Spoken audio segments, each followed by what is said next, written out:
Good morning. How y'all feeling out there? I just want to take a second to say how proud I am of that animation. See what I'm It's a great saying? animation. It Great is animation. doing what I need to do. Hold on, I can't hit the. It's not. It's got me. It's not letting me hit the button. Oh, y'all. Hold up. Let me. Okay, wait. Okay, I gotta go on mute. Cause it's not letting me turn the technology. What are you doing? It's not letting me turn the button off on Instagram. So like on Instagram, you could put a link now, but the link button is covering up the button. Okay, here we go. Jeez, that was all. I had to do a lot. And why is it still echoing? Oh, it's echoing on this one. Jeez Louise. Okay, hold on. All right, here we go. Here we go. Okay. You got it. You got it. Can you You hear saw me? how I got quiet. Like I was like, let me just be quiet. Because sometimes you just need people to be quiet so you can figure out how everybody So be quiet. you gotta turn. Is that turn your radio down moment? You know what I'm Yes. saying? I got quiet, girl. I said, whoop, just be quiet for a Turn your second. radio down. Just turn your radio down because we trying to see where we're going. You know what I'm saying? That's what I said about the Jay-Z freestyle. I don't know if you saw everybody posting about Jay-Z freestyling at the Roots picnic. I Yeah. said I know I'm getting old because I'm squinting my eyes so I can try to see what he's saying. You know what I'm saying? It was just too much noise in the background. I was looking at the post like I'm in the crowd. Like, what is he saying though? I'm trying to see what he's I'm saying. trying I'm to trying see to what he's see it. saying. You know what I'm saying? Everybody Oh be my goodness. quiet. Because I'm trying to Listen, see what he's saying. You know what I'm saying? listen. I Um, get it. I get it. We are of that age where let me try to tell you the other day on me I had one of my old school clients. She was like, "Hey, I please can you just do my makeup real quick?" And I was like, "All right, girl, just come on." Baby, when I had to put them glasses on so I could see how to apply that makeup, I said, "My God, it is happening. My it's God, today. happening. It is My God, happening. today. It is happening. It is happening." It is But happening because I said, no, but that is so. I can't see, baby. And then I was looking, I must need progressives. So when I go to the doctors, I'm gonna say I need progressives because I was looking through the lens, but then I had to look over it. You know what I'm saying? You got to look through it, but then you Mm-hmm. got to look over it. Mm-hmm. It I says where we can't. at. And so I can see, but I can't read a thing. Don't put a word in front of me. Okay. Like if I take these glasses off, I can see faces, I can see all that, I can see but don't put no words. Don't write The me a words note. got you. It's Okay, not you ain't got happening. it. Okay, Mm-mm. yeah. My It's eyes not get working. tired. So like Mm. I can see and I can read, and then all of a sudden it'll go blurry, and I'd be like, "Wow, okay." My eyes just give up. Like at midday, my eyes be like, "That's it. I'm finished. I'm finished. You get somebody else to do it. I'm not doing it." Mm. I hear So, that. I hear that. mm, I mm, do. I get mm. that. That makes a lot of sense to me. And I'm sure a lot of people out there this makes sense to them. You see what I'm saying? It They makes does. sense to them because there's a certain point. First of all, I think it's a scam.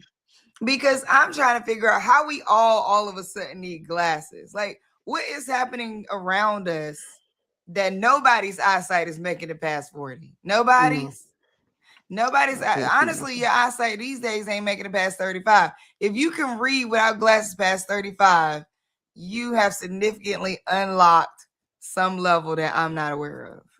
Listen, I'm gonna have to go with you. That that I made it past 35. I did. I made it okay. past 40 and then it went downhill fast. Like it was just like it was like ooh and then it was a you know what I mean? Then I'm down. Then I'm down. But But did I'm you also make it or did you push it though? but listen, I can't remember because I'm perimenopausal and my brain also got the fog on it. Okay? So then there's Mhm. that. You see what I'm saying? It's like I thought I made it, but did I really? You know, But I did I think that, really? but did I really? And I'm According to gonna have to me, agree. And that's all that matters. According as for me in my house, that's what I'm gonna go with. we're gonna serve the Lord. That's all I As for got. me in my house, That's all I got. That's all I got. But it does bring back for me like the need to make sure we going to that doctor. mm, Uh, no, I think that's right. And I think no, yes, yes, yes. And I think that so I'm a fan of good morning leader. I'm a fan of you gotta go to the doctor. You got to make sure you do mhm. that. And Mhm. I think that we need to start looking at like Western medicine and Eastern medicine. So get your acupuncture, get your, Mhm. figure out different Mhm. nervous system regulation things, figure that out. And if you need medicine to take, like, do all that it takes, like, Yeah. to get Yeah. yourself to levels of health. And My dad, God bless him, he, when you got to do the God bless them, that's you when you got him know. because just God bless him. But I am, we're talking about different health things or whatever. And he's like, well, yeah, well, look up what kind of medicines they got for it. And I'm like, yeah, but I think if you just stop smoking and just like maybe like, park a little further than you normally would park, right? Mhm. To just get some extra steps in, Yeah. right? You work at, this place. They got plenty of walking trails and paths. Park a little bit further than you normally walk. Find a loop to take every day. And I think just that little bit can increase. And I'm not even saying like completely change your diet because like these are big changes. Mhm. Even Mhm. saying like stop smoking, that's a huge life change, Yeah. right? I'm sensitive to that. Where can we start? You know what I'm saying? Yeah. Like, where could we, Yeah. I think that's the place. It's like, Adrian saying it's about finance yesterday. It's like, yes, it's a big, big feat to change your life, your habits, your thought processes. It's just Mhm. that entrepreneurship throws you in and have to change them. Mhm. But a lot of other places in life does not throw you in there to have to change anything. You have to throw yourself in there, or you get some bad news, and then Yeah. you decide. And I didn't want to be that. I don't want to. I didn't, and I don't want to be the person that bad news got to change me. Yeah, I mean that's really important. And when you bring up like Eastern medicine, when I was in South Korea, that was a thing that you realize the difference in priority, right, from the Mm, United States. Like when we were in South Korea, like you were able to get your eyes checked and a pair of glasses for like $60. You mm-hmm, know what I mean? And it was just like you didn't have to get a referral to get an MRI or a CAT mm, scan or like you just didn't need, like you could just schedule an appointment. You could say, "Hey, I'd like to get a CAT scan," right? mm, And you could get it, and it might be $100, right? Something like that. But it's just like the our healthcare system too. Like when you start looking at mm, how hard it is, right? Because I know, like, even for me going to the doctors, I got to get a referral from my primary care to go to any of the other specialists that I need to go to at this big age, right? But then the referral only lasts a certain number of weeks or months, and if you can't get into the person, then you need to get another referral. And I'm just like, but I just mm. got I just got the referral. Like, it's not my fault that the next appointment not until December. Like, so now you got to get another referral to go through that. Then you got to get approval. Don't let your insurance Oh company my not approve it. goodness. Then there's Like, that. the, so it's a thing. It's horrible. I mean, It it is. And becomes a it's funny. barrier. Hmm. It becomes a barrier and it's slow moving. To your point of like, cause so like when I was in India, I went to get an eye exam on like a Monday. I got a pair of glasses on like Wednesday. You know Yeah, what I mean? and that's Full yeah, blown, pick them up, got the prescription and everything. Here, yeah. you go get your eyes done. Go get your eyes checked. You ain't getting your glasses for like 2-3 weeks. Yeah, yeah, it was like that too. One of the other business owners that was on a trip, he got his eyes checked and he got literally, we were only there for 5 days. So he got his eyes checked and he got his glasses within 48 hours. Like they called and was just like, "Hey, your glasses are ready. Come pick them up." And I'm like, "My God." Woo. Like he was like, "Yep, I'm going to pick up my glasses." And I was like, "That's wild." And it's just like to think that we are the industrialized. Like we're like Right. and we're the And I like now. wonder, okay, so this is interesting to me because I wonder what people experience when they come to the US where they're like, oh my God, over there, they can, do blah, blah, blah. Like I wonder what that is for people. Oh, dang, I'm freezing up. Am I freezing up? I think I'm freezing up. Just a little bit. But I wonder what that is for people when they come here. They're like, when you go to the US, you can get X, Y, and Z. I wonder what that is when they come up here. I don't know. I don't know. They got me interested. Because when I Yeah, go to I other mean, countries, I'm like, oh my God, this food is so fresh.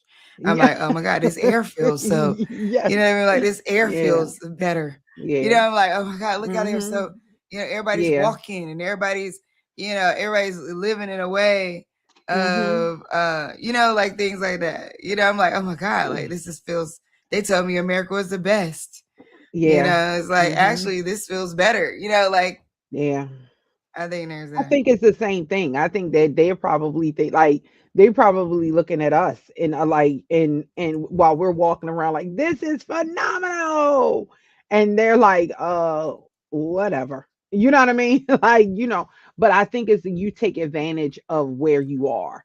Like you know what I'm saying? Like there are I'm sure that there are things that make America really promising, really amazing for, people who are coming to visit. But also, we have some things that we absolutely struggle with horribly. Yeah, And and I when I guess was, that's every country too, yeah, right? it Because I'm is. sure It there are is. some people that were there that live in those places we've been to that are like, ah, Yeah. it Yeah. sucks. Exactly. Exactly. It's all relative, right? It's relative. No, It's for real. so. But I do know So we like got that some, healthcare. no, for real. So some news. All right. So yesterday Oh, I voted, right, for the first time okay. in being in here, being in California. Yes. Now let me tell y'all what the difference was between voting in Virginia versus voting out here. Mm, Number one, and this might be just this particular election, maybe, but I think it's because California is so big, but also like I'm in LA. The ballot was like 38 pages. no, it wasn't. The ballot was 38 pages, y'all. So Wow. that I mean, like, so here's the other thing. The level of depth that you have to be at in politics to be able to vote on 38 pages of folks. Like I thought to myself, I'm fairly in the know and I feel lost right now. Like Mm. me and Skylar standing there looking at the ballot, like, you know who they are. Wow. And Wow. that's me being transparent because there's expectations for me to know things, right? But there's of course there's races that I knew, right? We got the governor race, we had the mayor race, we had, you know what I mean? Like, but then there was races where I'm like, who is it? I don't even know. Here's the other thing that I thought was interesting is Mm. that they had a little descriptor for people. Oh So it would wow. say like John Jacob, um, small business owner, human rights advocate. But the category might be uh deputy mayor or something. You know what I'm Mm. saying? Mm-hmm. And I thought that's really interesting. It had Hmm. like superintendent, and it would have like the person's name and a little descriptor because when they don't have a party affiliation, right? So it's not like the superintendent. You're not voting on like a Democrat versus Republican for superintendent. Mm-hmm. Mm-hmm. I thought that was really interesting that they gave us a little character descriptor. Huh. That is interesting. So that was really interesting. And then because they don't do that in Virginia. Okay, y'all, Mm-hmm. by the way. And in Virginia, when I voted, you can do a straight Democratic ticket. So you can just you can be like, you want to do a straight Democratic ticket, you just hit a button. It's gonna select everybody that's a Democrat. and then it's Mm. going to give you all the other things to vote for. I don't know why every state doesn't do that, but that's not how the ballot worked in California. Like It's not you how it had works you. here either. Oh, okay, yeah, you had to go through every screen. Mm-hmm. So we standing there for a minute. Like this ain't gonna be no you just in and out process. Mm-hmm. But yeah, in Virginia, it'd be like you want to vote a straight Democratic ticket or you want to vote a straight Republican ticket, and you can just select the button. It'll just straight up. So I wonder how much these. We talk a lot about voter suppression, like Mm-hmm. people hold people up from getting to the polls or discouraging people from voting or things like that. But I wonder how much of the actual voting experience is holding people up from voting as well. I think I mean I think that that is a part of it too. I really do. Like I really do think that it can be overwhelming. I couldn't imagine being in California, and having a 38 page ballot. Yeah, I really couldn't because like, when you really want to do it right, like, you know what I'm saying? So you do educate yourself about it. And it's just like at 38 pages, some of it is like you're guessing. Like I'm just being on like you're out here No, like, oh my God, seriously. like I'm hoping that this is the right thing. And then too, like I know here sometimes, even when I look at our ballot, like when you're reading on like bills, or you know what I'm saying, and it's like it'll say one thing but it'll mean the other one, like you know what I'm saying, like I'm I voting know. for the, and Oh I'm like, my what is that God. That like? why do they do that with the bills? It's so annoying. And then I'm trying to decipher if I say yes to this bill, who does it negatively impact? Like they Right. had one of the ones they had on there was like, do we want to tax unlicensed cannabis um something stores or distributors or something? And I'm like, I thought you had to be licensed to even be operating a store. What are y'all talking about? You know what I mean? So then I'm like, well, no, I don't think like, so then I'm saying, like, if I say no to taxing the unlicensed people, am I like holding us up from like things that might help the roads or whatever? And then if I say yes, am I putting some underrepresented person in jail because they couldn't get a license because of legal? Like, so now my mind is like, do I want to tax the unlicensed cannabis Yes. folks? Yeah. And I'm Yeah. on page Hmm. and I'm on page 2 of Yes. 38. Yes. You know what Yes. I'm saying? Now my brain Hmm. is like, what are we doing? Yeah. Yeah. I'm trying I to mean, get through it's this. Like, what? yeah. Do you guys get the ballot ahead of time? Because I know that we can get the ballot ahead of time so that you can read over it and you can kind of go in with you. They do that in California. So yes, I think no. Did I open it because I was traveling? I did not because I was Okay. traveling. Yeah. But I would Okay. say that I did get it like last Thursday or Friday. Mm. And we went right out Mm-hmm. of town, so I didn't like open it out. So that's on me. Yeah. But I think like I'm being transparent about this because we need everybody voting right now. We Like if do. you out there, we need you voting. And it doesn't help those who find voting to be a daunting task for everybody to walk around and act like their voting experience is perfect.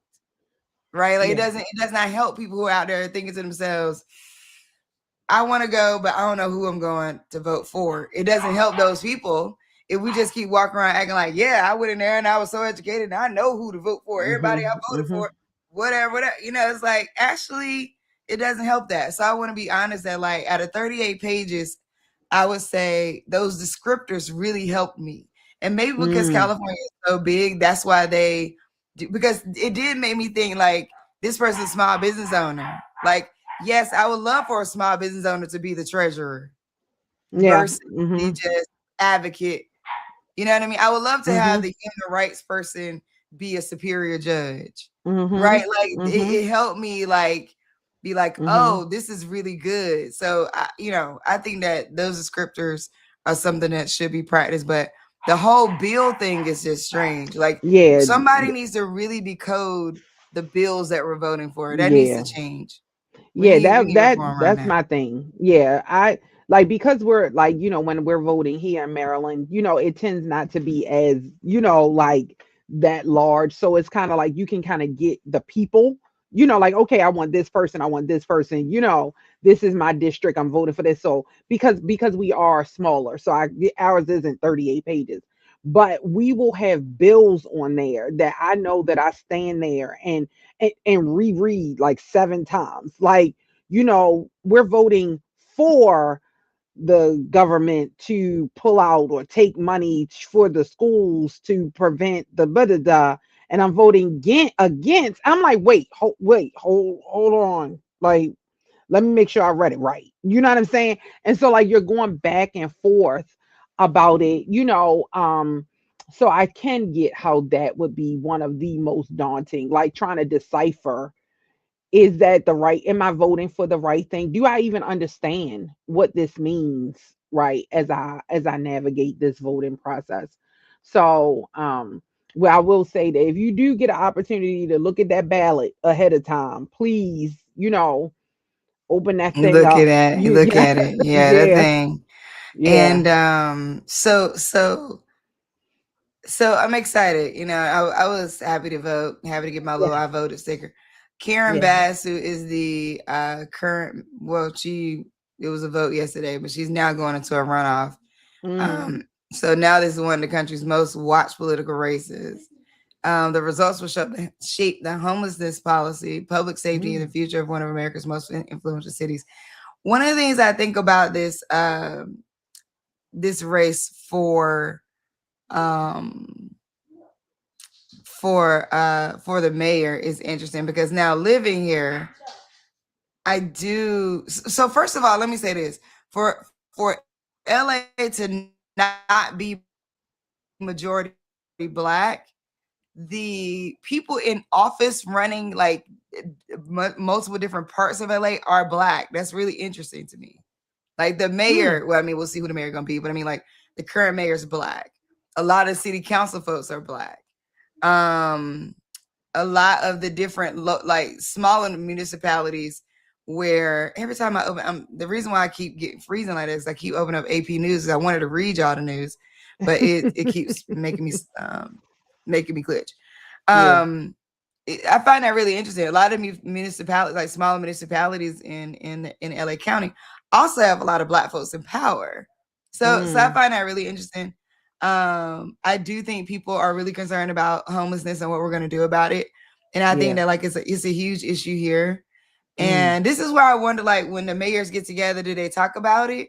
Because like, it's also a huge issue in San Francisco. It's also a huge issue in DC. Like, I wonder how do they compare notes, or do they compare notes on like what you doing about homelessness or unhoused support Yeah. in your city? And they do Yeah. have like mayors conferences and stuff like that. But Mm-hmm. people I think are really like kind of like we need to do something. And I don't know, like Yeah. DC, in my experience in DC government, they have like a system for a lot of this. I don't know. I'm not deep into I'm not deep into LA's politics in the way I was in DC. And I don't even know if I want to be back into all that, child. Like I went to Yeah. the local African American Chambers gala, Mm-hmm. and I was sitting there thinking to myself, I remember being in all these rooms in DC. And I am not sure I want to go back in that way. And you know what, Omi, and we can talk about that too, because that's one of the things that I was having a conversation with one of my other business besties last night in regard to uh,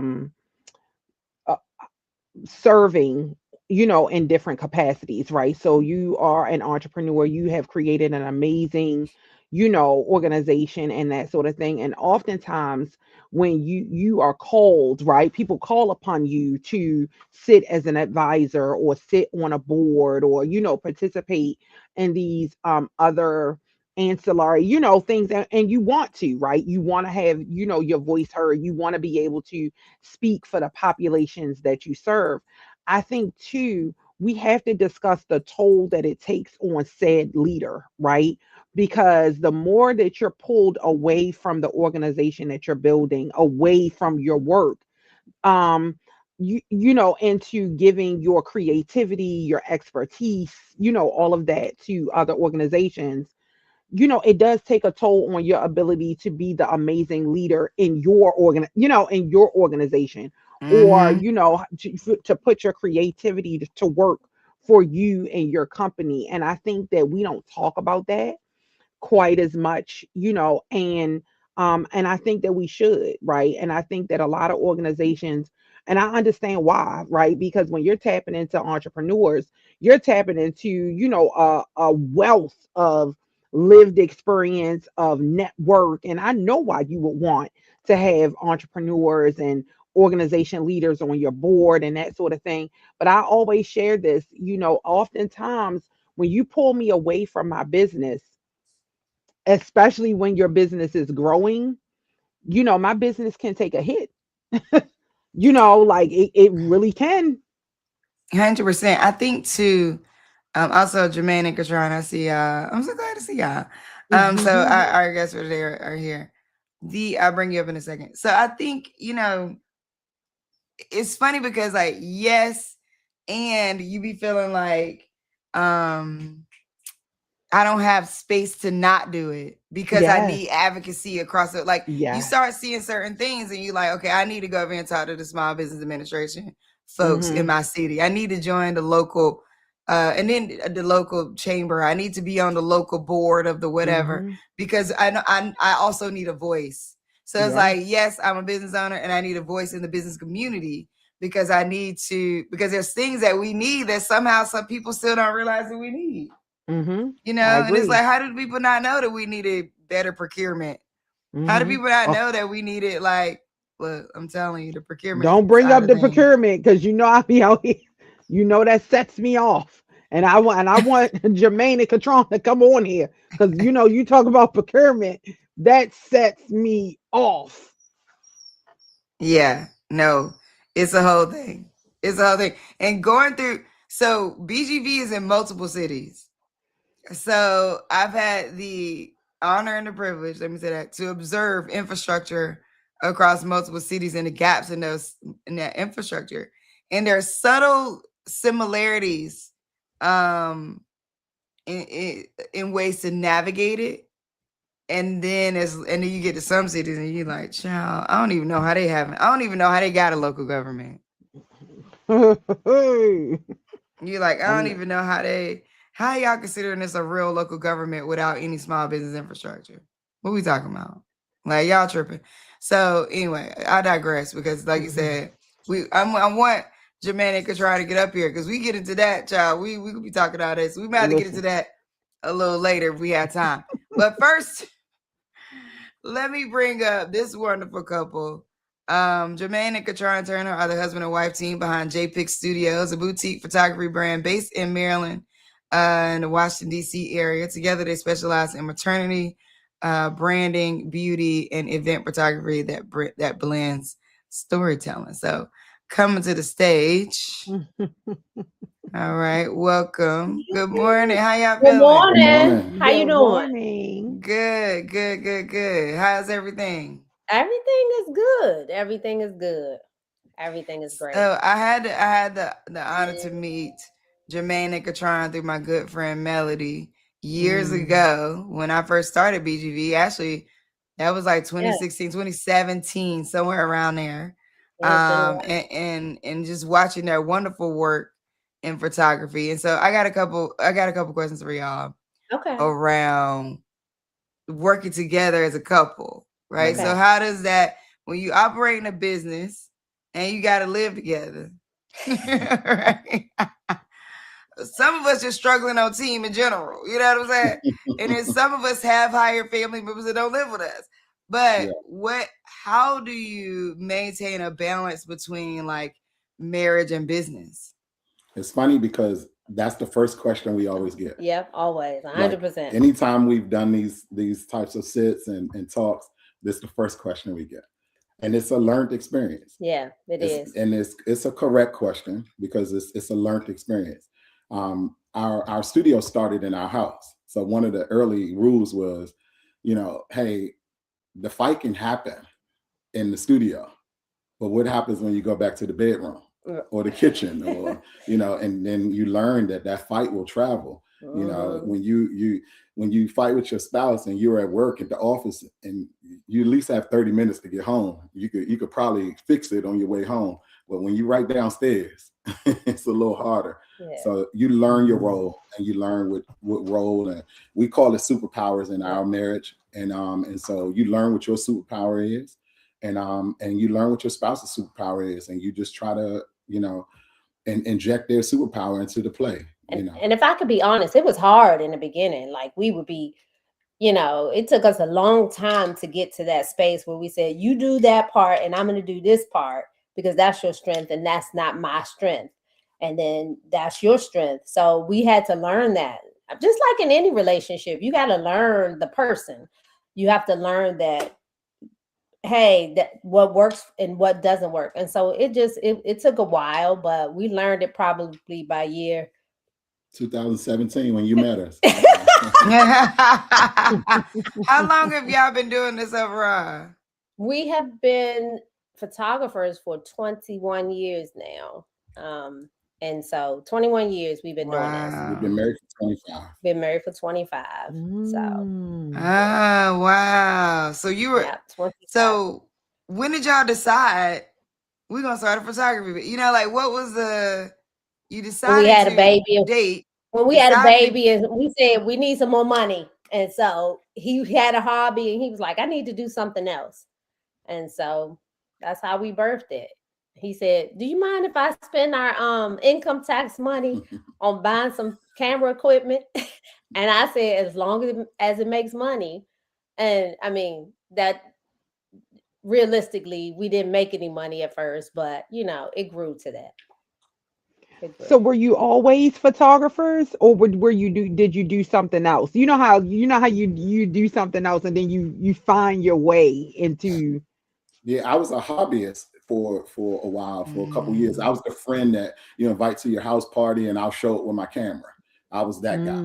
Like, oh, my friend has a camera, just invite him to the wedding. He'll take the pictures. I was that guy. And then when Katron got pregnant, like she said, with our 21-year-old, then she was my first client. She was the person every month I was taking pictures of her in the park or outside. And we had a little small condo. Well, it was a big condo, but we had a condo and our studio was in our dining room.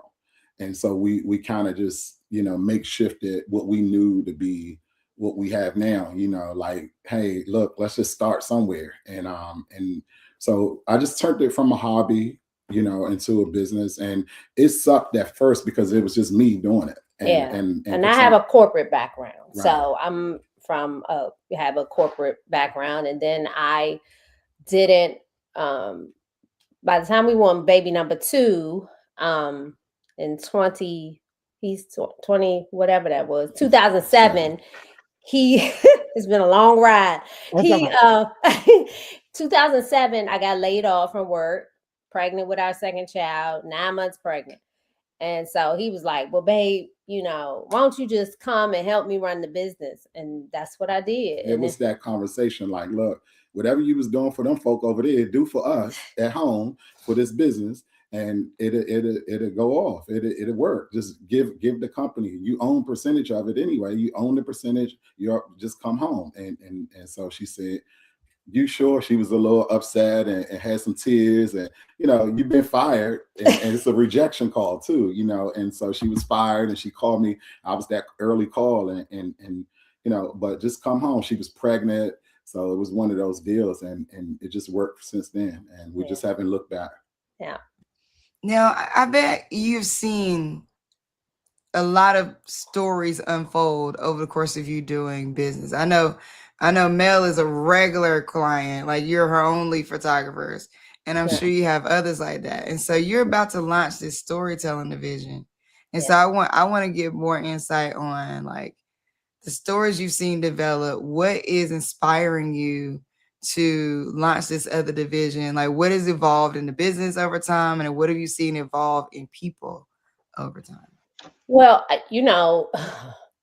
with the introduction of AI, it is taking a big turn in photography and in our business. But the reason why we develop our storytelling division is because we kept seeing founders that, like, a lot of us don't have content problems. We'll get on there and we'll talk about our business and what have you, but we have a story problem. So we built as a company or entrepreneur, you've built something real but nobody knows the human being behind the story, right? So we built this brand storytelling division, and we produce a founder's origin story. So that's what we're doing. So what we're doing is, that way we're a studio that produces a film that's cinematic, intentional, and built to last. So not a reel or not a content that disappears in a week, but a piece of your legacy that's going to go on. So we call them assets, and those assets will go on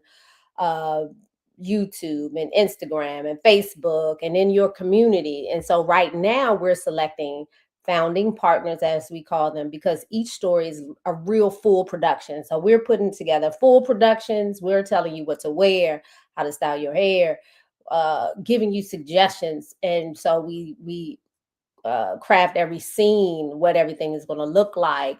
And so we're taking a handful of time. So here's what makes us different. So we built this as a married couple, as you guys know. He's the creative director, and I'm kind of the brand producer. So what we're doing is not just filming partnership and legacy. We're trying to show people we're living that. And so we want to bring that story to every entrepreneur, and so that people know who you are and why are you doing what you do, what is making you you. So that's what brand story is. Yeah, it seemed like a lot of corporate CEOs and owners, it seemed like that they're in the forefront of their businesses now. So before, you didn't meet the owner of Ford, you didn't see him, and I always tell people, something happened that was really organic, but I know it wasn't. I know it was on purpose when Dave's from Wendy's started being in his commercials.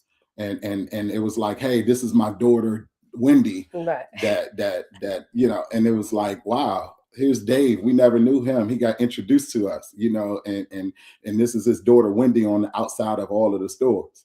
And McDonald's used to do it. They went away from it. They used to have Ronald and all his friends, Grimace and the Hamburglar and all of that. I don't know why they went away from that, but in that, it's just brand storytelling that made it. And when I've always remember, like when I was younger and Dave would come on and he was selling us a burger.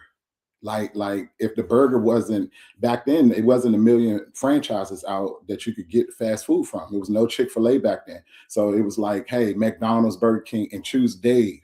It wasn't choosing Wendy. It was choosing Dave because Dave was in front of us. Frank Perdue did the same thing, and he got in front and told us, leave Tyson's alone or leave all those other brands alone. And so when you went to the grocery store, you believed in Perdue chicken because this authentic guy came in front of us and told us that, hey, look, this is my story. Right. I'm from Rockville, Maryland, and blah, blah, blah. And he has this whole Perdue family, and they're doing great, and so buy your chicken from us. And it was just a story. It was just, and so now where the customer has advantages, our clients have advantages over us. They could go to AI, they could go to any amount of 50,000 photographers that's out here. Every person that I know probably knows a photographer that's in their phone.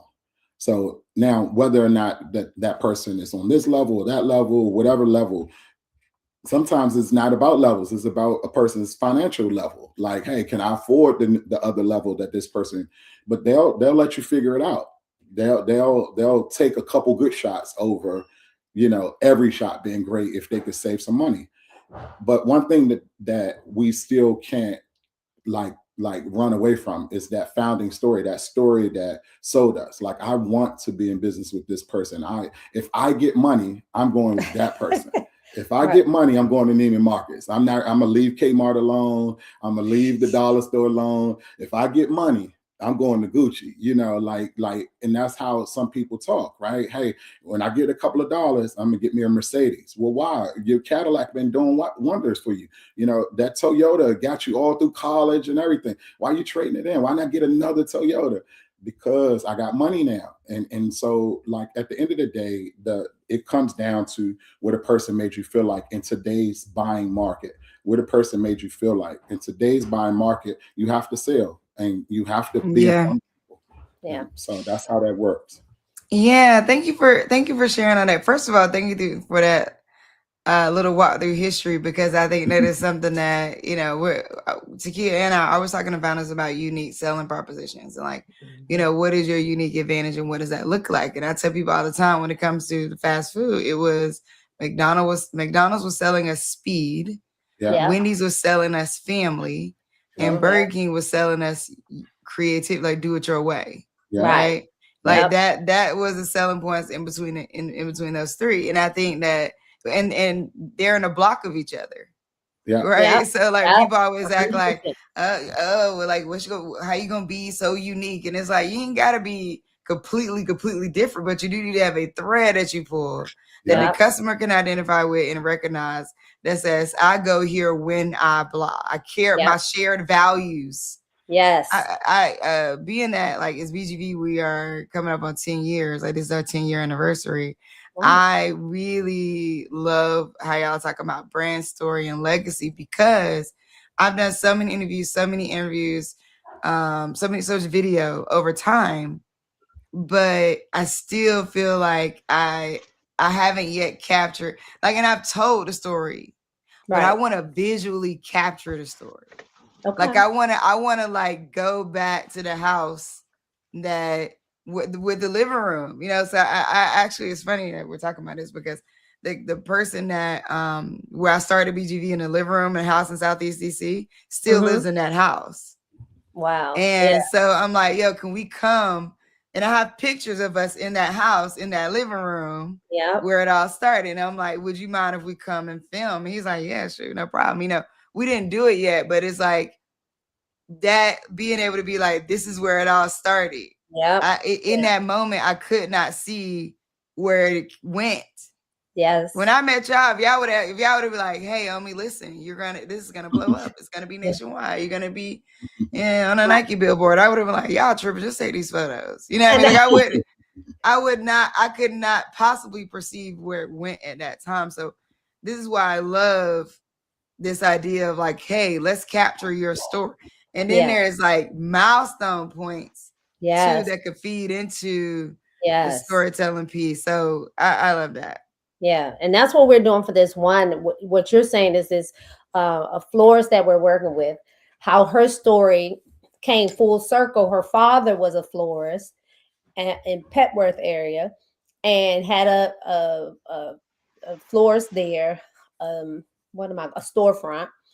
And now she never thought about becoming a florist until about 3 or 4 years ago. And she's right back in the neighborhood where her father, same street, and she has her florist there. And so it's and he named his flower shop after her, Flowers by, and now she's named it again the same way. So that origin story for her is really big. She has 4 kids. Her husband died. So, but people don't always know those things about you, like why you really do what you do, why you're passionate about this particular thing in this area. So we're working with her to build her brand story. She's writing a book now. That she's putting out, so it goes right along with the storyline, and so it can all unveil at the same time, and it can promote everything. And if you live in that community, you're more likely to support her business. And more often, if you knew a piece of her, you'll be buying into a piece of her. And as a small business owner, it helps. Every little. No, I mean, not only does it help, but I think what we got to start looking at too is history in the making. Yes. I love that. Right. Like I think like there is a I think is multiple angles that I'm seeing here. There is it's helpful from a selling standpoint. So for business owners who are wondering, like, should I invest in capturing my brand story? It is helpful. But I think along the way, for me, I was always thinking about one day I'm gonna do a documentary about myself. I don't know why, but you ever watch a documentary and be like, who knew to capture that moment back then? You know, like what would we do if we could get the moments of like little Michael Jackson or something, or you know, or like, you know, it's like some people have an intuitive sense to know to have a camera with them at all times, and then some people don't, and then some people maybe can't afford it. But it's like, if you can't afford to have a camera with you at all times, okay, cool. But like, let's invest in the moments of capture along the way, like capturing this moment. If you know, another 2 years, you have a milestone, capture that moment. Because oral histories, one, video history, Like we ain't gonna, things gonna evolve and people gonna go away from here. You know what I'm saying? One of these days. And in that case, video is one of the things that really helps you also reflect and look back and be like, so we have a documentary that we did based off our mural that Takia was part of. She styled us and her team did our makeup. And there's a moment in the documentary where we're at the mural and my mom says, I can rest. Like now I can rest because I know what you have accomplished. Yeah. Right. Now, while my mom is still living, you know, that's a priceless moment. It brings everybody to tears when they see the documentary. Right. I can't even imagine or fathom, you know, 25, 35, 40 years from now, when she may not be here. And I'm like, looking at this video like, oh my God. Right. And that point when she says that, that's going to bring you to tears. Can you imagine? Because, you know, yeah. And I'm sorry.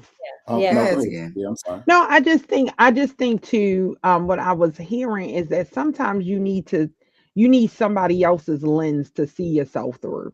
Yeah. Right. Because oftentimes like we're in it so much, like, you know, like we're doing it, like we're in it so much that we don't even see ourselves anymore. Right. So it's just like we're just going about, you know, because only until you said that, like I remember we did the mural. I remember, but it's just like you know, like like I moved, you're not in it anymore, but then it's just kind of like to be like, oh my God, I do remember that. You know, and it's not that and it was a profound moment for me.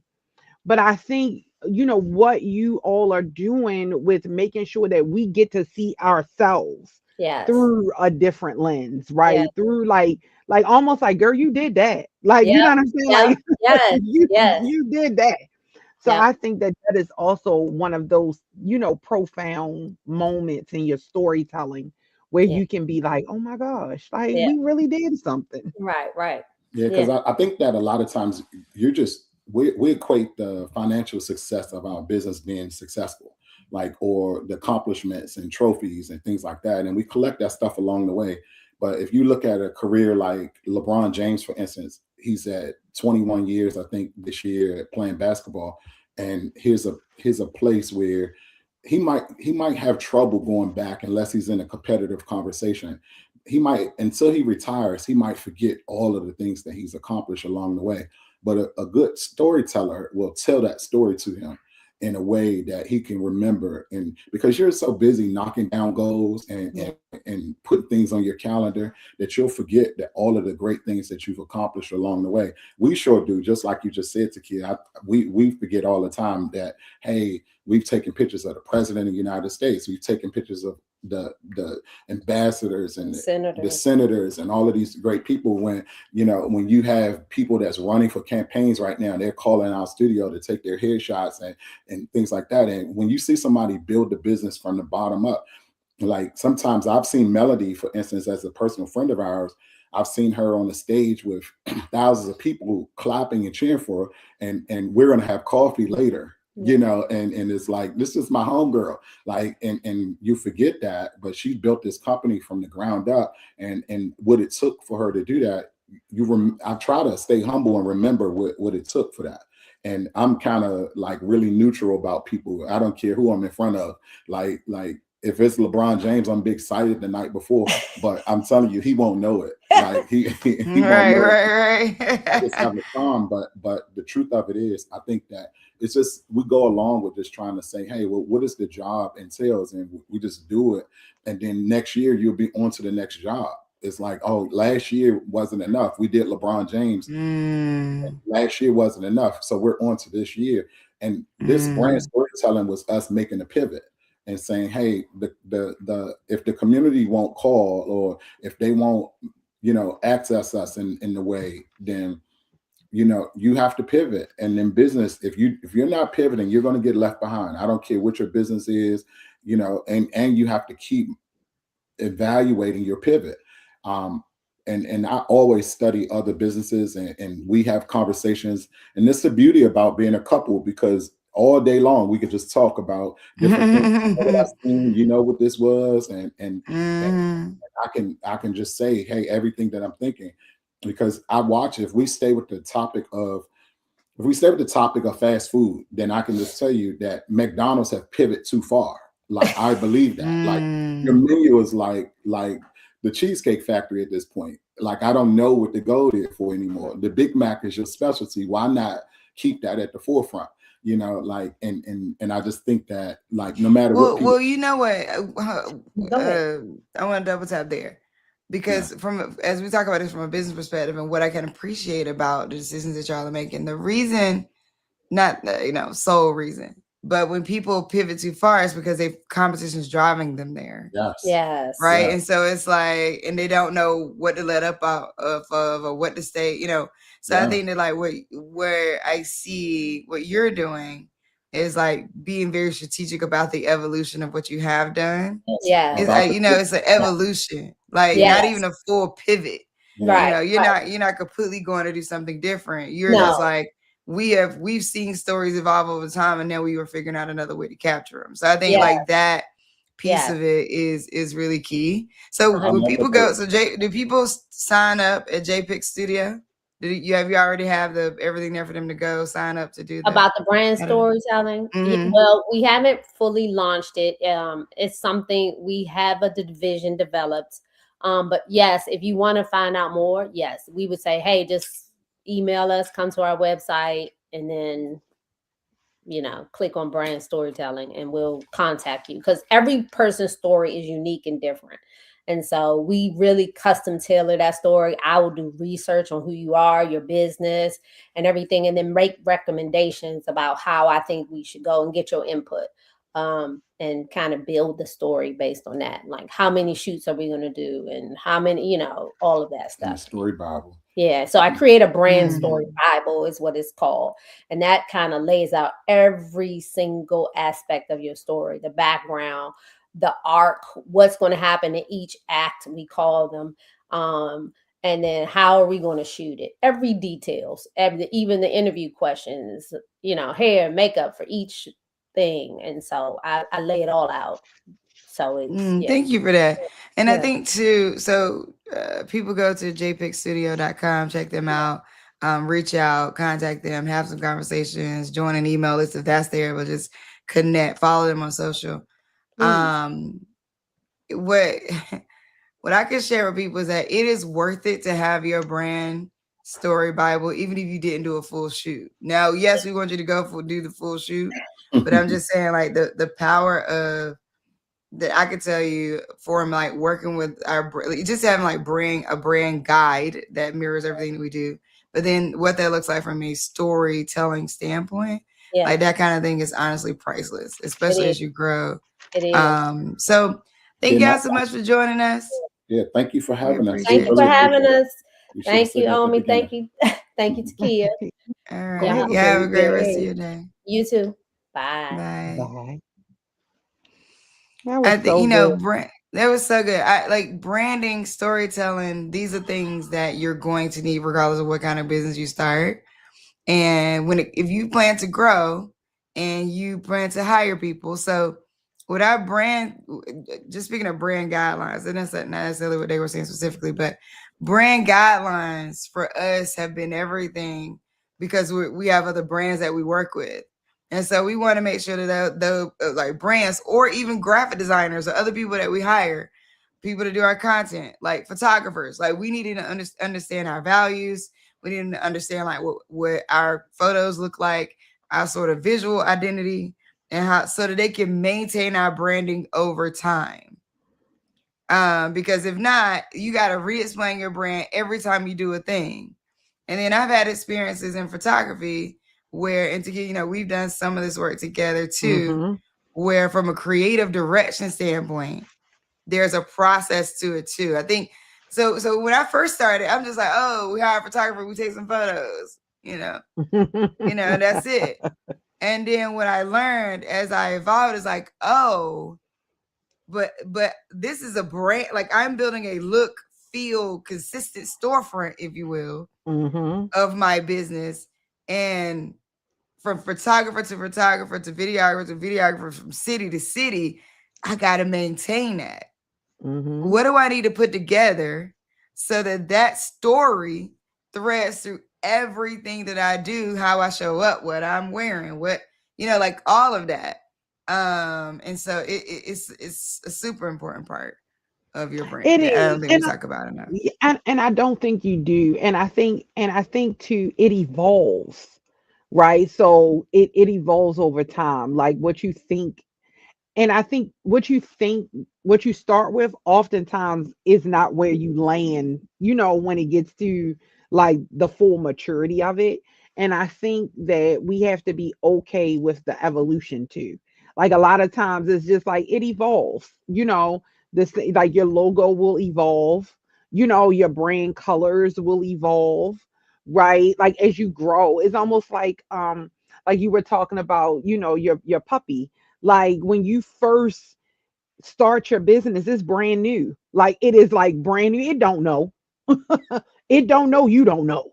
Right. But as you start to learn more and get a feel for your business, it does evolve. And we have to be okay with that evolution, right? Like, okay, it's evolving. Because I know like even now we're trying to like revamp, not change things. Like we know what works, but it's just kind of like, is it consistent across the board? Like could somebody look at a color and think about my business? Could somebody look at a font and think about my business? Right? Could somebody hear some words and think about my business?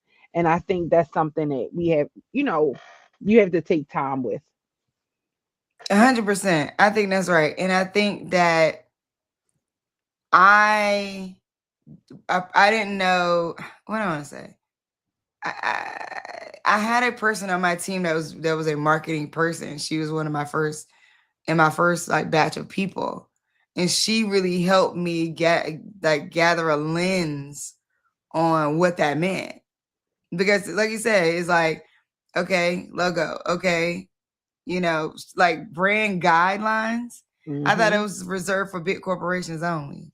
Right. I thought it was reserved for like, but when we started working with more corporations, I realized like the way they treat their brand, these people do not play about the brand.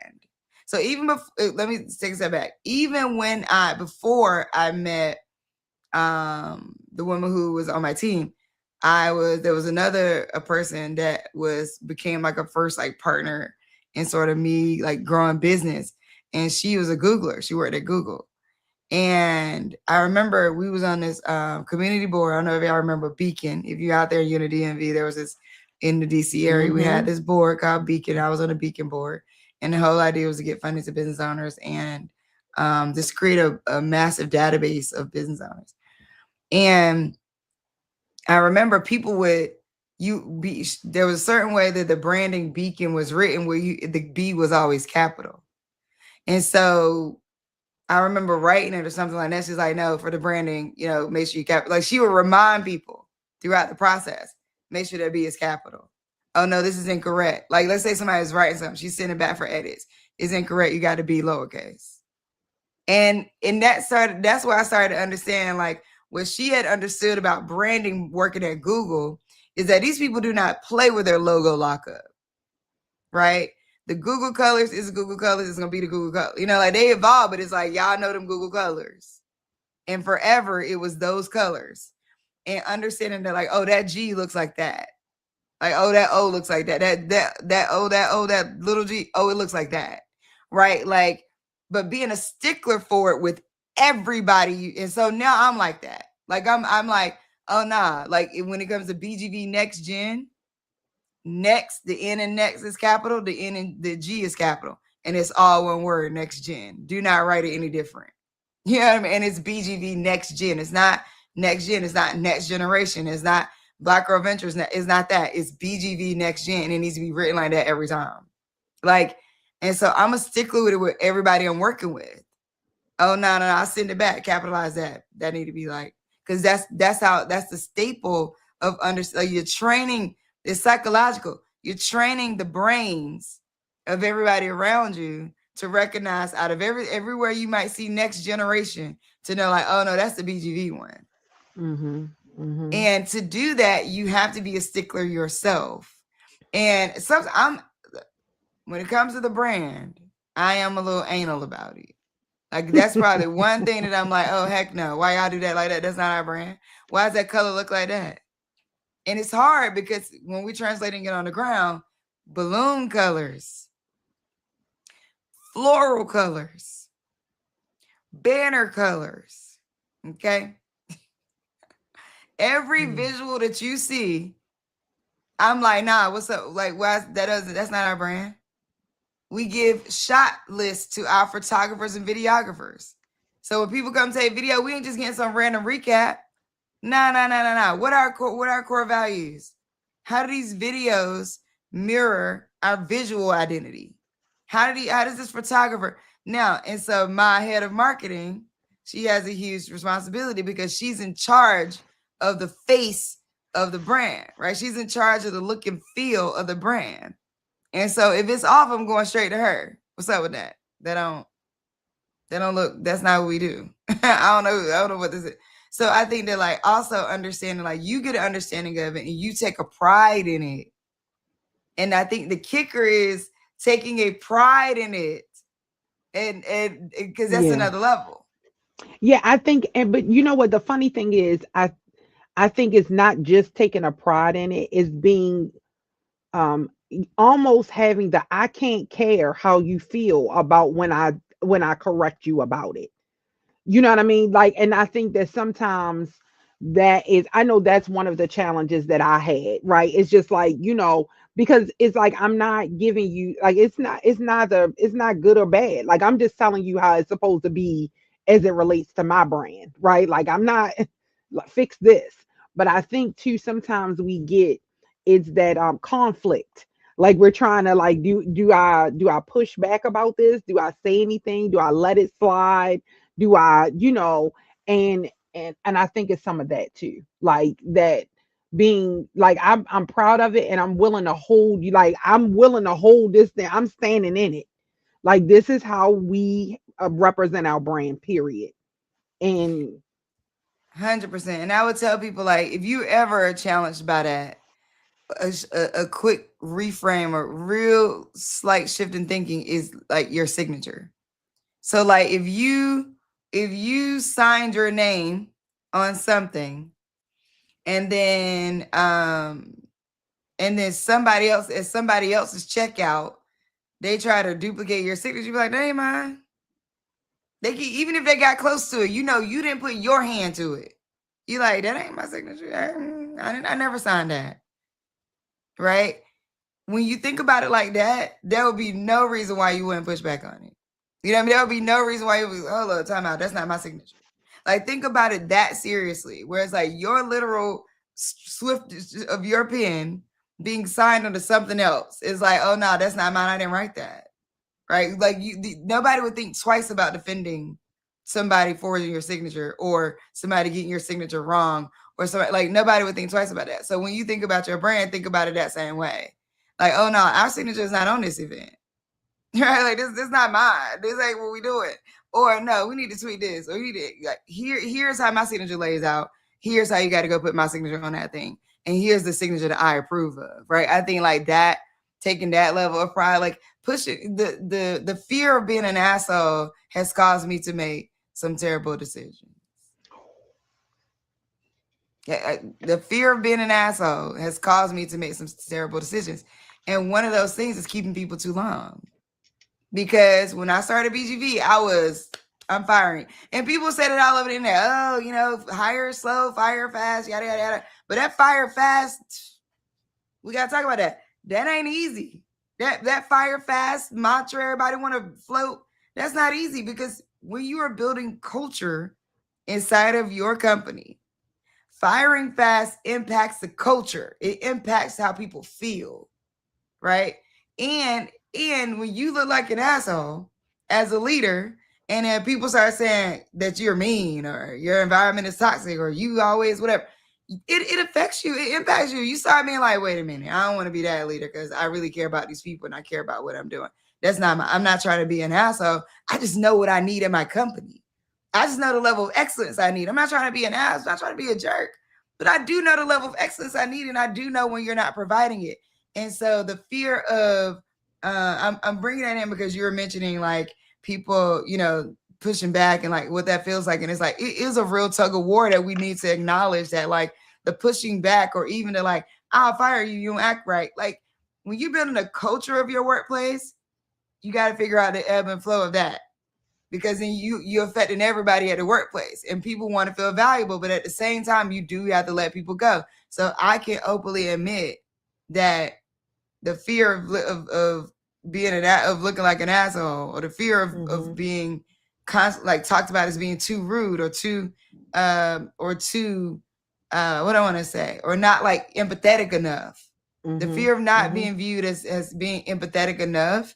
And then that impacted how other people feel in my company. Like, when you fire them, you might fire me. So what's my value? Like, that whole thing has caused me to make some, and when I say terrible decisions, I just mean keeping people too long, or working with professionals that I knew I should have been let go of, or contracting with companies that at one point did okay, but then just the quality fell off. But I'm like, but I'm familiar with them, and we develop a friendship. I want to keep working. It's like, but the quality fell off. We need to find somebody new, right? Like that kind of stuff. I can admit that like I kept people too long. I worked with people. I kept those contracts going too long. And not that it caused me like great detriment, but it has an impact. Well, I thank you for sharing that, because oftentimes we don't hear a lot of that. Like, because everybody has gone through that in some way, shape, or form, right? Where they stayed in some kind of relationship or situationship longer than they should have, especially when it comes to being in business, whether it be, like you said, keeping a contract, or, you may not have gotten to hiring, but you're still working with the same companies that didn't do you right, or that it's time for you to move on or grow and that sort of thing, and you stay there because it is familiar, and it's the fear of uncertainty. Like, if I don't do this, like, what does it mean, right? Like, if I don't, and oftentimes we don't see it and we don't talk about it enough, right? So you're not seeing it often because a lot of us are working as entrepreneurs in a silo, right? So you're working in this space alone with your little core crew, right? And then when you do get into a conversation with other business owners, sometimes we're not asking the hard questions. Like, how do you, like, when you let people go, how did you do it? Like, how did you feel? What was the thing? What was the catalyst around? Like, how did you know that it was time to let somebody go? How did you know it was time to bring somebody on? How did you know that you no longer wanted to do business with that person or that company, even when that company was paying good money? Ooh. Because that's another thing. Like, when you get desperate, you make really bad decisions in desperation. When you don't, like, when it's like, oh my goodness, but they pay real good. And then there's the PTSD of if somebody leave. Like you hired a good person, it was a great person, but then when you're a small business owner, but what if they leave? What am I like? Oh my, please don't leave. Like I can only afford to pay you this, but like I need you to stay. Like, you're so good, I need you to stay. You only got about to be honest, you got a 3-year, at most 5-year cap on top talent. Like, top talent ain't gonna stay with you longer than 3 years, because if they're really top talent, they're growing the muscle working with you. And as they grow that muscle work with you, they're either going to start their own business, or my experience was the people who actually left because they went somewhere else, they either started their own business or they got a dream job. Right? To me, that's a mark of success for me. That, like, if you left BGV and you got your dream job, or you started your own business, I did my job. I did my job in the training that you needed while working for me. However, it be the people that I'm like, oh God, do you really have to though? Like, can we just, what do we do? You know what I mean? Like, and your key folks, shout out to Shonda Lambert, who is like my right hand ride or die for about 5 years. And when she started to think about shifting her career, I was heartbroken. I mean, I was like, oh my God, why? Please, you know what I mean? Because first it was like, she was like, well, I think I want to go back to school, so I want to shift how I'm working. Usually, anybody come to me, I'm down to work out anything with you. But at first, I was like, why? Please. You know, like my heart was like, oh my God, what am I going to do? And then in 2024, she went to like start and run her own company. She's amazing. So we continue to contract with her. But I was just like, I felt like I was losing a limb. Okay. Like, this is my go-to. And I'm talking about when we started running the rhythm, when we finally got, because she didn't come in as a fundraiser, neither did Anna. Shout out to Anna. They didn't come into BGV as fundraisers. I trained them and we collaborated on them learning to fundraise. And once they learned to fundraise, it was go time. You know what I mean? Like they could run it. They could run it, the impact I needed. And it was like, yes. And we had that thing rocking and rolling, child. I mean, I'm talking about, we was running the rhythm. I had fundraising contractors. I had them building relationships. It was go time. And so Anna decided to go work for her mom. Her mom has a company. And then Anna ended up starting her own company. And then Shonda went to start her own company. And both of those, well, Shonda for sure, I felt like I had to do some real inner work. I know. I had to do it. Like, it's emotional when you have these folks in, especially if you had any hand in training them to be with, you know, adding to them at all. It is that hiring and firing. I never got over my original team leaving. Can we talk about it though? I never got over, you know, and they are amazing women and they're doing phenomenal things and I love them down, right? But you know, I know exactly what you're talking about. Like it is devastating. Like when your original, Brittany and Tashira like branched off, and you know T is, you know, running her own amazing makeup artistry company, and you know I Shout out to still, Tashira. yeah, still, you know, that's still my baby, you know, and Brittany's out here being amazing. But when they left, like it was like I was just like, shut the doors. That's it. I'm like, I'm finished. How can I That's go it. on? How can I I go don't want to on? do this How anymore. can I go on? This You know is what I mean? disgusting. It really, no, seriously. You're saying something when you say you never get it. I posted on LinkedIn one time that even if I have to fire people, I grieve that. I'm better at it now. Like now, not as much, but like for 8 years at least. You know what I'm saying? Like if I had to fire, I lost friendships. Okay, I lost friendships, hiring friends and having to fire friends. Long term, people that have been my friends for 10 years, hiring and firing friends, and I lost those friendships because I don't know you at work. Like we can kiki all day in the club, at whatever, at the bar, at the church. Like we kiki all day out, but I don't know you at work. You know what I mean? I don't know how you work. I don't know who you are for real outside of like what we be kikiing at. And you could be it's almost like when people you know how they say like don't become roommates with your friend in college. Yeah. It's like that where like you become friends with people become roommates in college as friends, and the next thing you know they ain't friends no more. Same thing with hiring and firing. You bring your friends, you just know that you're running the risk of not being friends with them no more because you don't know them people at work. Okay. Yeah. It's hard. It is hard. And I'm so grateful that you brought up grief, because um I don't think we touch on it enough. Like there is the grief there, especially because you are so connected.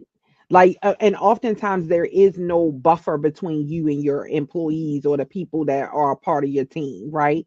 There is no, you know, if you're thinking about a larger corporation, there are normally buffers between the person that's up here and you know, it's like your team, and then they have managers and supervisors and department chairs, and you know, and like it goes up the hierarchy. And so oftentimes, Like when people are let go, it's just like you knew who they were, but I didn't know about your kids. You know what I'm saying? Like we didn't sit down and eat dinner. Like you weren't at my house. You know what I'm saying? Like I didn't share my things with you. But when you are a founder and oftentimes you are the touch point, I'm in it with you. I know that when they left, like I couldn't even get myself together. Like I couldn't and and and I'm not gonna lie, like my business took a hit. Like it definitely took a hit when they left, and it's like because you hope that they just hold on, especially as you're growing. Like you like just please just hold on. Like I know that, like I know you're worth way more. You know what I mean? I know that I want to pay you way more. I want us to, but it's just kind of like, You do take a hit. You take a hit, and oh man, I gotta watch. Like I like to tell it all. So I'm trying to. So I have to stop myself. You know what I'm saying? yeah. Because I'm an open book. I don't mind because I just Mhm. feel like we don't have enough people telling the full truths, which is why Yeah. I love that you and I can do this. Mhm. Because, but I also got to be mindful. I still got a teen around. I still Yes. got, you know Yeah. what I mean? So I got to remember. Mhm. But so I got it. So when y'all see me pause, it's because I'll be like, girl, don't say that part. Yeah. Don't say that part. But you take a hit. You try to fill that hole as fast as possible. Mhm.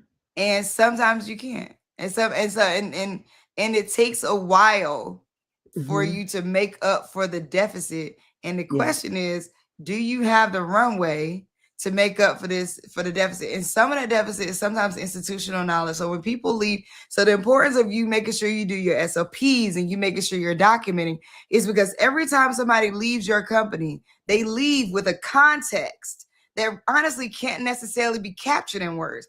The Yes. level of things that we did from 2021 to 2024, when I'm having like a full team, and in the point when I had like Mike, Shonda, Anna, Damien's had the direct of operations. Like we're running a rhythm at that point, and we're working with the biggest companies on the planet, and we're executing. We're firing off. To have something move from that, feel like, oh, you know what I mean? Like feel like you Mhm. lost the wheel there. You're like, Mhm. oh, Because you did. you Because you gotta pull over and did. like you gotta put that spare, and that spare like a little bit smaller than the rest of them wheels, and you trying to make it to the tire. You know what I mean? Like that's literally what it feels like. And because it's the truth. Like it's at like you're at a certain point you're limping along. Right. And that's some true. And a lot of times people don't talk about that. Like that fire fast, hire slow situation is just kind of like, baby, I am limping. Like I'm missing a part of me at this point.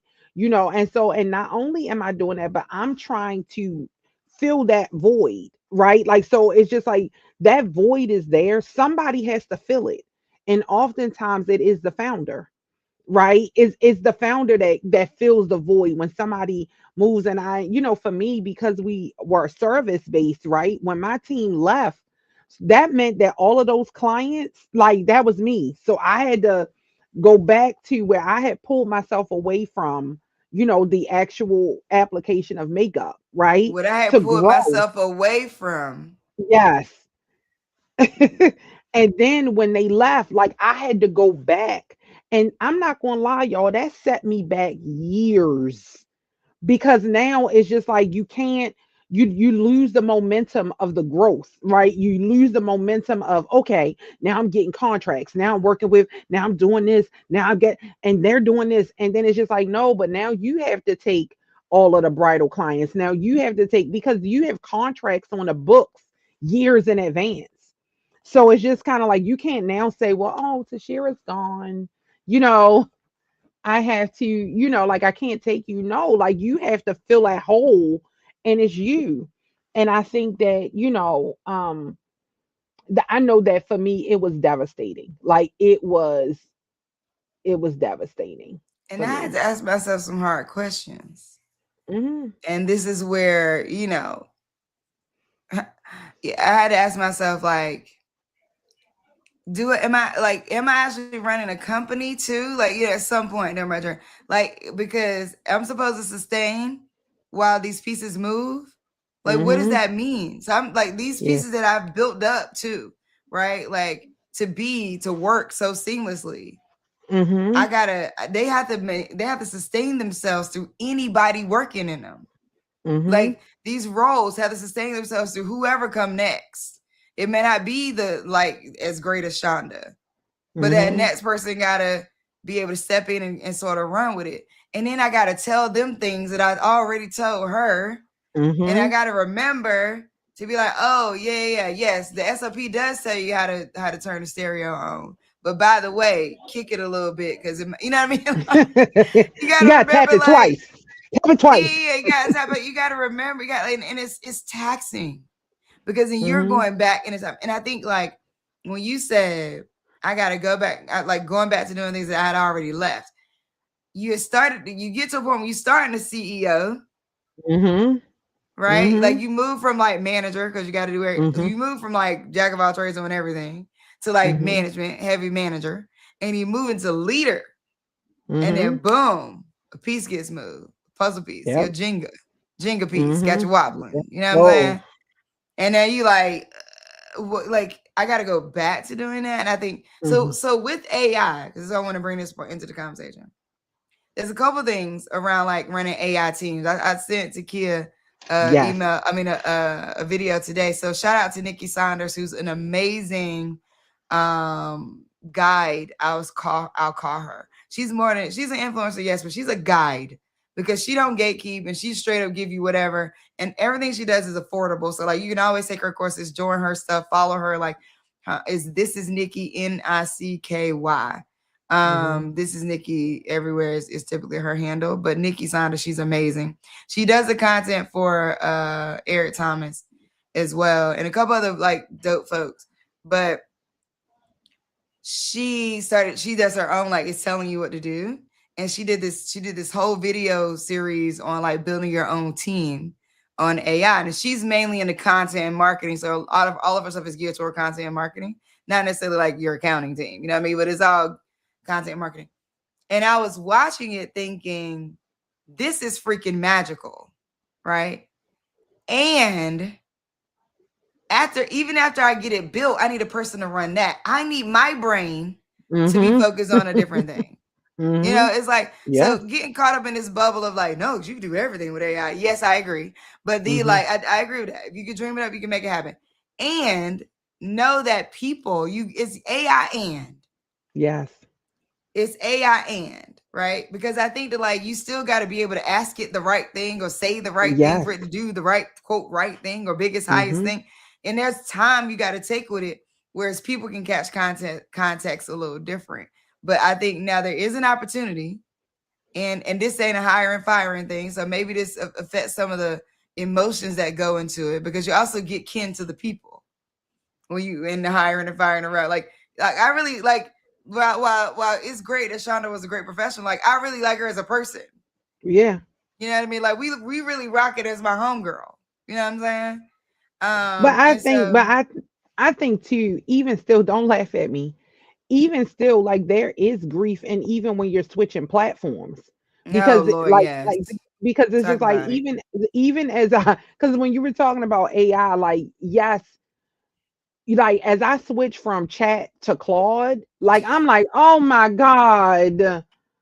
Like now I gotta train you again. I had it. But check this out though. Check this out along those lines. Why I'm almost feeling like I'm betraying ChatGPT because I went to Claude. And then look, so I'm like, I'm telling ChatGPT, give me a brief of everything that we've talked about in this chat so I can use it in another chat.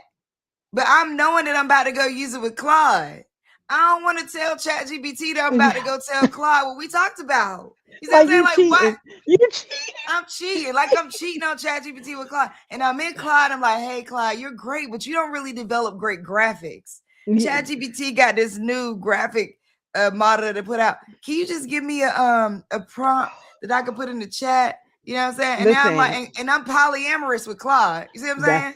Clyde what I'm gets trying me. to tell You you. know what I'm saying? Me and Yeah, Clyde know I'm dating other people. yeah. You know what I'm saying? I'm In fact, Clyde will let me struggling. connect to other people that I'm dating. You know what I'm Yeah, saying? and see, that's what I'm saying.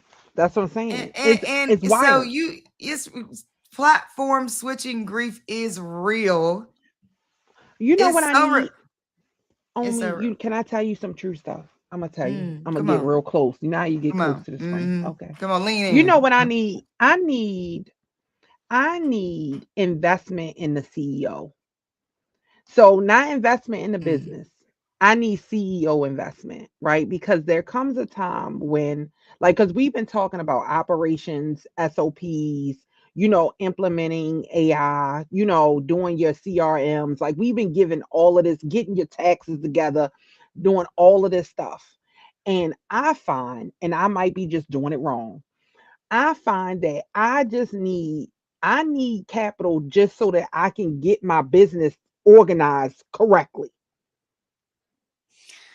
You know what So I'm saying? Like, not I'm I do not. know what you're saying. And for nonprofit leaders, that exists.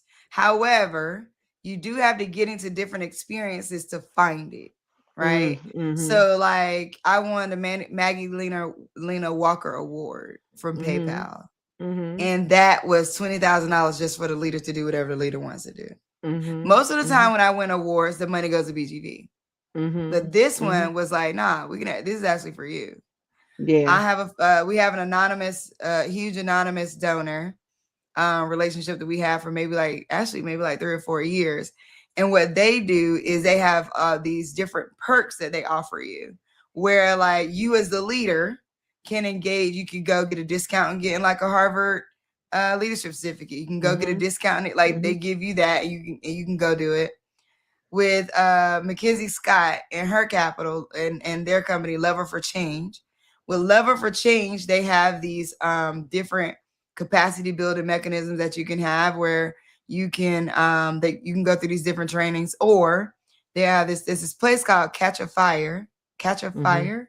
and you can go and put up projects, and like people who volunteer can actually volunteer to help you with those projects. Now you can go to catchafire.com like on your own and try and find it. I don't know if that's just for small. I think that's for small business too.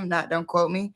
But we got into that experience through being a part of Lever for Change, who's Mackenzie Scott's efforts. There's capacity building efforts for nonprofit leaders because somebody in the philanthropic world has recognized that we need that. I don't know that a capacity building for small business leaders is at the same level of let's provide things to the leader. You're right. It's all about capacity building. Let's provide things to the Yeah. company. Because we Yeah. have a company who they only sponsor software for us to adapt. That's how we Mm-hmm, got into the big accounting software Sage, is they sponsored us to get new tools. And it's like mm-hmm. their partnership is only geared toward us developing our tools. And Yeah. like in our relationship with Nike, they were like, in this multi-year partnership, we would love for you to focus on professional development. So we took some of those dollars and we designated in our budget for our whole staff to get professional development, right? So it's like, Mm-hmm. so our whole staff took Spanish classes. Like we pay for the whole staff to take Spanish. But I think in a nonprofit world it exists, but in a for-profit world, Yeah. I'm not exactly sure. Yeah, and I think, like, I know, as I've been talking to founders, and just having conversations, that's one of the things that is always, it is capacity. And thank you for giving the word for it, is having, like, what you need to do, like, and it's like you want to do it. Like, it's just like, I know it, I can do this, I can get this together, you know what I mean, I can make this work. I also need to get out of being in my business. Like, I need a minute, so where I'm not worried about, because dare I say, you eat what you kill, right? So when you're out here and you are and I'm sure in nonprofit there is some of that too. In the for-profit landscape, you're eating what you kill. So if you're not out there going after contracts, going after customers, going after, on a regular and consistent basis, you're not eating. And that's literally and figuratively, you're not eating. And so what that means is oftentimes it takes away from your capacity to be able to build your, your brand storytelling, situation. Your SOPs kind of fall short. And your implementation of AI even, right? Like might not go as fast as it could go if you just had the time to sit and just be like, you know what? I'm gonna execute Claude throughout the, I'm gonna sit down and I'm gonna figure this out to get my Claude together, right? Instead, you're piecemealing it, right? Like you do a little bit, but then you forget, like, well, that just be me. Like I do those piece, then I'll be like, what did I do that last time? And then it's like, then No, I gotta you go back said because I'm laughing because like you're absolutely correct. And I think like sometimes you gotta ask the AI, what was we talking about? we keep working on. What exactly was we talking about? You know what I'm saying? And then because I had to stop and be like, wait, what did we do so far? You know what I'm Yeah, saying? Like, take me back. Take me back. no, it's a real thing. I think it's a real thing. You're just like, wait, what happened here? Because when you in it, you be in it. You be like, Yes. I'm Yeah. getting it Get done. money. Yeah. Got it. Mm-hmm. And then you leave and you You gotta do forgot. something. You forgot. You forgot. Yeah, you don't know what was I don't know what we was talking Not have no clue. So listen, I'm gonna throw it out here. I'm gonna say it. If there are any funders out here that would like to give BGV money to be able to fund founders in their capacity building efforts, okay, okay, BGV links. There it is. You see what I'm saying? That's what you can donate. And I'm letting you know that there are thousands of founders who are running or could possibly be running multi-million dollar businesses should they have just a little leverage to build that capacity where they can focus on the founder and getting that founder in the right, space fit, get everything together. I'm just saying, as one from one founder to somebody else, I'm just out here talking. We'll But do I was it. Let us know. We got a couple things coming up too. One that's not public is we got an AI lab coming out soon. So stay tuned for that because people will be able to apply. And what we'll do for that is you'll get a stipend for AI tools, but then we're gonna walk you all the way through vibe coding. So it's gonna be 8 weeks long, and we're gonna walk people all the way through how to vibe code. Ashley, as we were sitting here talking, BGV is doing a summit, and our summit is going to be September the 9th through the 12th. And I know that by the way, the summit day is September the 10th. There's a wellness day on September the 11th. And then there's there's a pull-up and pitch on September the 12th. I want to be clear about that because when we say September the 9th through the 12th, it sounds like we want you to take a whole week off and come be somewhere, and that can be hard for folks. So we want to let people know that, like, hey, no, actually, and we may end up changing that because I think it's messing with the people's ability. They're like, I got to buy a hotel room for a week. What? So me and the team was talking about that. But when we were sitting here talking, so we're going to do some different kind of things at this conference. At this summit. One of them is we are actively working on creating a debate for AI and against AI and having a debate happen on stage. Because we realize you go to every summit and it's a bunch of panels, a bunch of fireside chats, a bunch of people talking at you. That's not what we want to do, right? So one of those things will be an active debate. Another thing we're working on is economic trends, having an economist come and talk about the future and what you should be thinking about.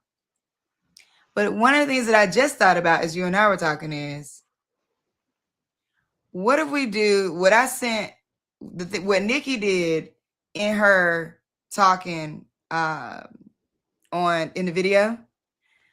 People are sitting there being like, but what if we actually just did a live lab? That's like, everybody bring your laptop into the conference room. Yes. Let's do this thing. Don't even say nothing else. Yes.